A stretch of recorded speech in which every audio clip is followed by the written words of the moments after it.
Hey, it's Jen with Heavenly Acres Homestead, and today I wanted to show you what Chris has been working on. He's making a chicken coop, another one for some more chickens we got. We have some more baby chicks and turkeys, so we need more sleeping space for the chickens and turkeys. So let's head over to where Chris is making the chicken coop. Hey, so this is our coop was full, so we bought this shed off Amazon, and next thing I knew we needed to do was make ventilation holes.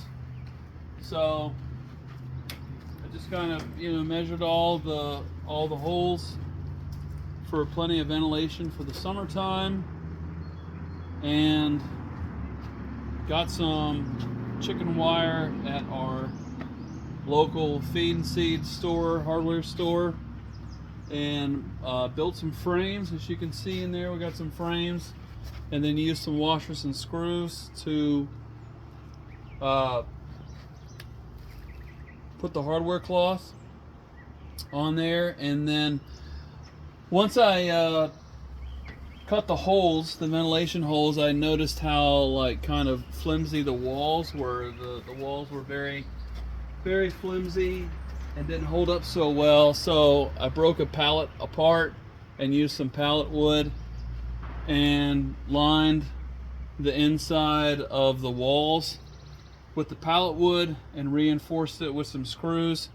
Now you will see some of these screws that are popping out here and around the outside of the coop, so I will take my blade saw tool and cut those off so the chickens don't injure themselves against any sharp points.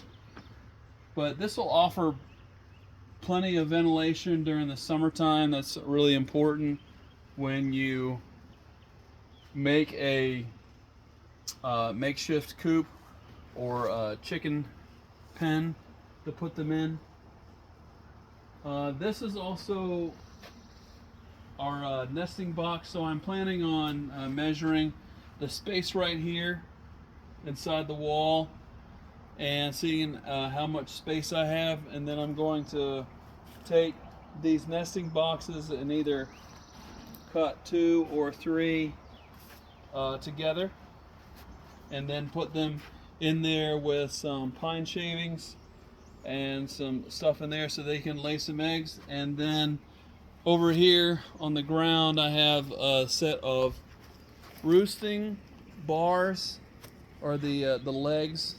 I'll have to go into the woods and find some natural crossbars that go over the roosting bars, and it's always good to find something that's about an inch or 2 in diameter, so the birds can grip on it. And you can go into the forest and you don't have to go to the hardware store and buy those expensive dowel rods or anything like that. You can find something in, if you have a forested area on your property, you can find something just like this, and the birds love it. So my plan for the roosting bars is, again, we're gonna put the nesting boxes over here, and then what I'm gonna do is we're gonna take the roosting bars and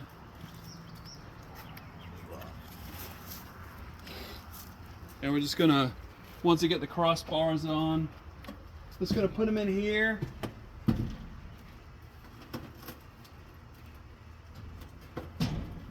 And just gonna have them kind of leaned up like that, imagine like both of them together with crossbars. And then I'm gonna take some blocks of wood and set them down here. Make sure that the roosting bars, that they don't slide down this way. But the whole entire wood floor here will be covered in pine shavings. I'll probably work on maybe making some type of pooping board or something easy that Is that allows pressure treated wood? Yep, I believe that's pressure treated wood down there, and all this stuff inside here is heat treated wood, so it'll last long time. And then making a pooping board underneath the roosting bars will make it something easier to clean and slide all that stuff off. So maybe another thing is we're planning on maybe possibly putting a run around this in the near future as something else to add on to. But with the rear windows, I just put the frame on the inside. It was easier for that, just the way that the shed was constructed. But for this one, because I had a crossbar, so if you guys ever come across a shed that has a crossbar, I just cut a piece of hardware cloth and just put it behind it on the inside, and then made the frame. This is heat treated wood, so it'll last a long time. And then put some hardware cloth on the outside of the frame as well as the inside, and just use some screws just to go into the wood. So now it's doubled up here just because of this crossbar here. But the plan is also is going to have some type of maybe a gate latch or some type of closing latch that will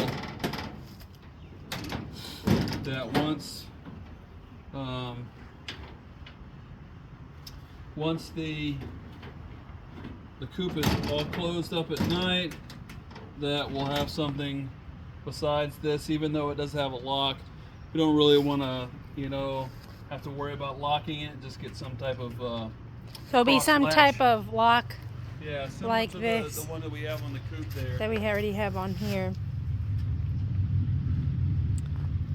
But this will be in addition to some of the extra chickens that we have. So we have some baby Rhode Island blues and some copper Marans, black copper Marans, and we got a baby turkey now. With so more on the way. So we got more on the way. And also, as another future project, I have some wood that I'm planning on extending the back of the coop to make the coop even bigger. So we can talk about that as well.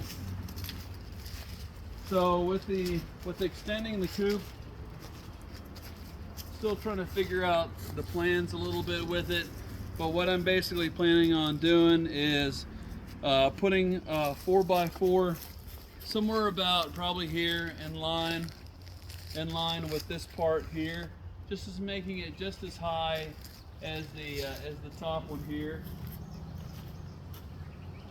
all the way up there, and then the same thing on this side, coming out till about here, and then just building the structure. And then we're probably just going to keep the run probably the same size as it is, so we're not going to extend this part. We're just gonna build the frame out till about here, make a little bit larger coop, a little bit larger floor, and then of course put these panels, build these panels here, and then just literally just take these screws out and then just move these doors to the end to right here. So then we'll have some more room inside the chicken coop. We're also going to keep the rain out better in this, or you're putting... Oh yeah. So that's the other thing. That's a good reminder. Thank you. So the other thing is that also notice with having the ventilation holes, a lot of times, the rainstorms and thunderstorms and stuff, with this roof not extending out far enough, the rain will come in through the side and get the inside wet and the pine shavings and stuff like that. So the plan is to get at least maybe 4 sheets of the corrugated tin, kind of like similar to this material here, and then I'm gonna have 2 pieces on this side split.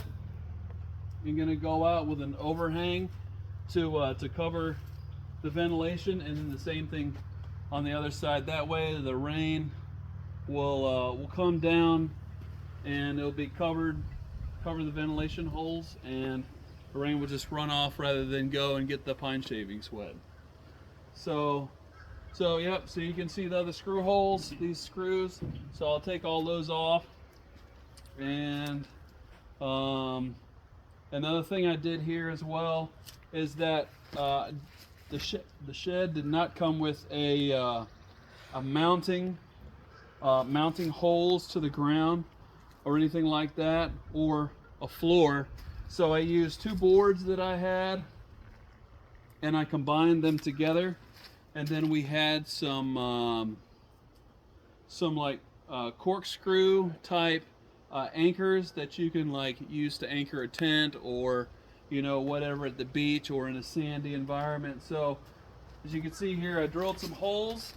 I drilled some holes using the hole saw that I had for my drill, and I used some of those anchors, and I put them in there and seated the wood down. So now the shed is sitting higher off the ground.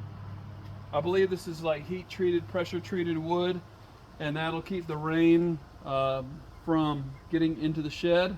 And then I also put some screws in the perimeter of the shed on the inside into the wood to hold the shed secure to the wood. So that's the plan. So thank you so much for watching. Again, we'll have more projects coming up. Please watch the videos that we'll have for extending the coop and some of the other projects in the future. Please like and subscribe. Thank you so much for watching, and have a blessed day.